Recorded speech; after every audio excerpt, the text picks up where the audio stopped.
Terima kasih untuk Anda yang masih bergabung bersama dengan kami dan di segmen ini kita akan review jalannya perdagangan di sepanjang hari ini. Pemirsa, perdagangan pertama pada pasca jelang libur panjang Lebaran 2025 dan kami ingatkan kembali Anda masih bisa berpartisipasi di WhatsApp interaktif di 0812 di 8788 di 3723 seperti yang tertera di layar televisi Anda nantinya. Dan saat ini kami sudah terhubung melalui Zoom bersama dengan Bapak Nicholas Darmawan selaku Research Analyst Semesta Indovest Sekuritas. Kita akan langsung sapa saja Pak Nicholas. Selamat sore. Apa kabar, Pak? Selamat sore, Mas David. Kabar baik, terima kasih. Ya, terima kasih Pak Nicholas sudah meluangkan waktu di IDI Channel. Tampaknya kabar kurang baik datang dari indeks harga saham gabungan. Sesuai dengan perkiraan, hari ini mengalami pelemahan yang cukup dalam dan tadi sempat trading halt. Yang cukup menarik adalah ketika bursa domestik libur, bursa Amerika dan juga Asia sudah merespon. Koreksi cukup dalam juga terjadi dan posisi saat ini bursa Amerika lebih cenderung bergerak mix data terakhir dan Asia tampaknya mulai kembali bangkit. Bagaimana analisis Anda pelemahan yang terjadi untuk bursa domestik di sepanjang perdagangan hari ini? Tampaknya sesuai dengan perkiraan mengalami koreksi dalam, Pak Nicholas. Ya, mungkin untuk pergerakan IHSG ya, tentunya memang sudah diperkirakan dari pelaku pasar ya, khususnya analis dan investor, dari kita lebaran ya sebenarnya. Karena kalau kita pantau market global dan regional, itu sebenarnya pas Trump announce tarif untuk negara-negara partner dagang, Dow Jones, S&P, dan Nasdaq itu turunnya udah sangat ekstrim ya, udah mungkin 20%-an kurang lebih.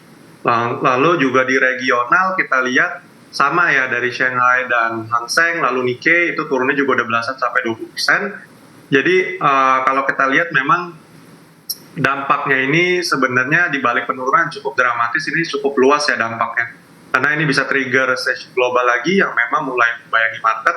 Dimana terakhir kali kita dengar itu post-COVID recovery ya, pas suku bunga The Fed itu tinggi-tingginya. Jadi otomatis Indonesia kita lihat hari ini penurunan 7%, hampir 8% ini di 5.900. Itu merespon hal yang sama dari beberapa market global pada lebaran minggu lalu ya. Karena kalau kita lihat ini delay akibat lebaran, cuman di satu sisi kita harapkan memang penurunan IHSG itu sedikit lebih terbatas.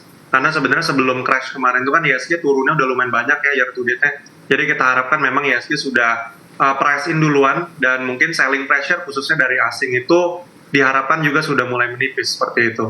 Baik, apa yang bisa digambarkan Pak dari sisi teknikal indeks harga saham gabungan hari ini sempat mengalami tekanan yang cukup dalam di posisi level 5 ribuan, kemudian secara intraday hari ini sempat menyentuh kembali di atas level 6 ribu Pak Nicholas.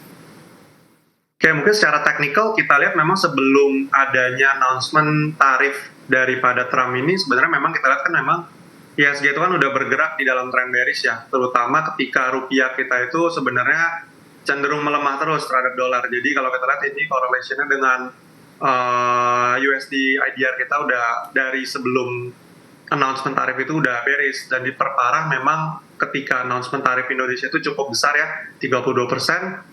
Dan kalau kita lihat dari sisi teknikal, sebenarnya memang kemarin itu sudah sempat menguat sebenarnya IHSG pas dia rebound dari 5.900. Namun sebenarnya secara teknikal juga fun fact dia masih belum berhasil menembus resistance level 6.500. Jadi sebenarnya ini confluence juga ya dengan teknikal dan announcement tarifnya si Trump ini. Makanya kalau kita lihat hari ini dia reject-nya lumayan kasar ya, lumayan dalam ya, langsung 8%. Dan kalau kita lihat juga tutupannya sebenarnya cenderung beresiko besok juga bisa lanjutin turun karena hari ini dia gagal maintain di atas level 6.000. Jadi mungkin antisipasi untuk perdagangan esok. Baik, arahnya akan kemana Pak Nicholas? Oke, mungkin untuk dalam waktu dekat ya, kita roughly perkirakan IHSG masih akan mengalami penurunan. Mungkin kembali ke level 5.900 untuk perdagangan besok. Dan pekan ini kita perkirakan ada kemungkinan dia bergerak ke level 5.800-an. Karena secara penurunan kita lihat masih cukup terbuka lebar dari sisi teknikal seperti itu. Baik, tapi dari analisis Anda, seperti apa dampaknya terhadap penerapan tarif resiprokal untuk Indonesia 32% dan tindakan pemerintah tidak melakukan pembalasan tapi lebih kepada akan melakukan perundingan terlebih dahulu? Oke, mungkin untuk dampaknya ya, kita lihat memang ini kan akan berlangsung selama Trump menjabat ya. Jadi mungkin kalau memang ke depannya tarif ini nggak dinegosiasikan lagi, pasti dampak ini lumayan banyak. Produktivitas dari perusahaan manufaktur negara partner dagangnya US ini bisa kena impact. productivity menurun, otomatis impor mineral lalu bahan baku dari Indonesia itu bisa berkurang juga. Yang mana itu juga salah satu produk ekspor unggulan ya, kayak batu bara, lalu juga sawit dan ada nikel seperti itu. Jadi memang kalau ujung-ujungnya profitabilitas mereka turun, produktivitas mereka turun, lalu juga ekspor kita turun, otomatis juga untuk perusahaan-perusahaan di Indonesia otomatis juga profitabilitasnya akan turun. Yang mana ujung-ujungnya perusahaan ini dipaksa untuk menurunkan efisiensi gitu. Jadi bisa aja ini trigger PHK massal ujungnya. Seperti itu Mas David. Baik, kondisi fundamental ekonomi Indonesia dikatakan masih cukup kuat. Apakah ini akan cukup mengimbangi tidak Pak dalam jangka menengah, meminimalisir dampak negatif dari sentimen global? Oke, mungkin untuk domestik sendiri juga sebenarnya kita lihat juga sebenarnya udah mulai price in ya. Jadi mungkin untuk dampak dari tarif Trump ini ujung-ujungnya kita lihat harusnya dari asumsi kita, karena Trump sendiri juga selama menjabat dari 2017 dan 2021 itu agresif di awal, namun seiring berjalannya waktu kita lihat juga ada eskalasi dan negosiasi pastinya, karena juga walaupun ini bisa memperkuat ekonomi US, ini bisa double edged sword untuk pisau bermata dua untuk ekonomi US, karena at the end output mereka akan jadi mahal juga kalau mereka produksi domestik. Jadi ujung-ujungnya mungkin seiring berjalannya waktu harusnya ini bisa menguntungkan bagi dua pihak seperti itu Mas David. Baik, dari sisi saham-saham perbankan big cap kembali menjadi pemberat utama indeks harga saham gabungan di sepanjang perdagangan hari ini Pak Nicholas. Bank perbankan big cap bahkan rata-rata melemah di atas 10,8, kemudian juga ada yang melemah di atas 4%. Bagaimana Anda melihat ketika dari situasi tidak menguntungkan, asing melakukan aksi jual dan sasarannya adalah kepada perbankan big cap, Pak? Oke, mungkin untuk perbankan sebenarnya bebannya dari tahun lalu itu masih sama ya. Suku bunga kan masih tinggi. Jadi likuiditas ketat, cost of credit tinggi, dan selain itu kita lihat ke depannya kalau ini mengarahnya ke daya beli masyarakat karena resiko PHK massal dan lain sebagainya, kita lihat ini bisa ada revisi dari loan growth di sektor perbankan, jadi mungkin loan growth-nya nggak akan setinggi tahun lalu, dan ini juga ujung-ujungnya bisa berdampak ke net interest margin-nya perbankan, yang mana ujung-ujungnya bottom line-nya akan terbatas lagi. Jadi mungkin ya memang untuk perbankan ini masih menjadi masalah tambahan ya, setelah sebelumnya memang masalah suku bunga ini sebenarnya belum selesai juga, seperti itu Mas David. Baik, seperti apa rekomendasi Anda di tengah pelemahan dalam indeks harga saham gabungan, dan tadi yang mengatakan juga ada proyeksi lanjutan pelemahan akan terus terjadi ini, terutama untuk jangka pendek. Strategi pemulihan dari sisi sektor dan juga rekomendasi, Pak Nicholas?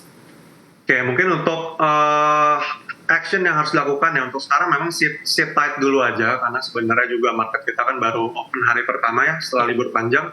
Ini kita absorb dulu untuk action-actionnya investor dulu, lalu juga kita nunggu eskalasi kan ke depannya ini kebijakan si Trump itu gimana, lalu juga sebenarnya foreign itu nunggu, investor juga nunggu RDGBI berikutnya itu gimana nih untuk menjaga stabilitas nilai tukar rupiah. Jadi untuk sekarang mungkin karena kondisi ekonomi itu masih uncertainty, geopolitik juga makin unpredictable, kita lihat untuk sekarang itu mungkin boleh wait and see dulu ya. Karena memang untuk sekarang kayaknya penurunan itu masih akan berlanjut ya, seperti yang tadi kita mention. Jadi mungkin untuk sekarang acuan buy-nya boleh nunggu net foreign-nya mulai inflow lagi kali ya, minimal untuk sepekan gitu. Karena untuk sekarang memang belum ada katalis untuk IHSG rebound, kecuali memang bargain hunting karena penurunan yang cukup cepat dan dalam, seperti itu. Baik, tapi di sisi lain bagaimana Anda melihat langkah yang diambil oleh Bursa Efek Indonesia, pembaharuan dari auto reject bawah, kemudian juga trading halt, Pak?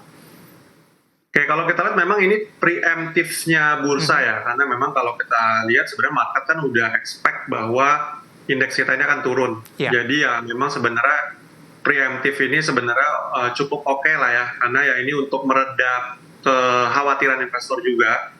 Setelah kalau kita lihat juga di libur minggu lalu itu penurunan di bursa global cukup dalam, jadi ya ini meredam aja supaya dia di dalam satu hari ini kita nggak turun sampai lebih dari batas yang sudah ditetapkan seperti itu. Jadi mungkin dari segala pengukuran yang dilakukan oleh bursa ini menurut saya udah menjadi keputusan yang cukup matang ya, karena kalau kita lihat ya kalau auto reject tetap di 5 dan 10% kayaknya bisa lebih bablas ya. Apalagi kalau emitennya masih auto reject-nya di 25%-an gitu.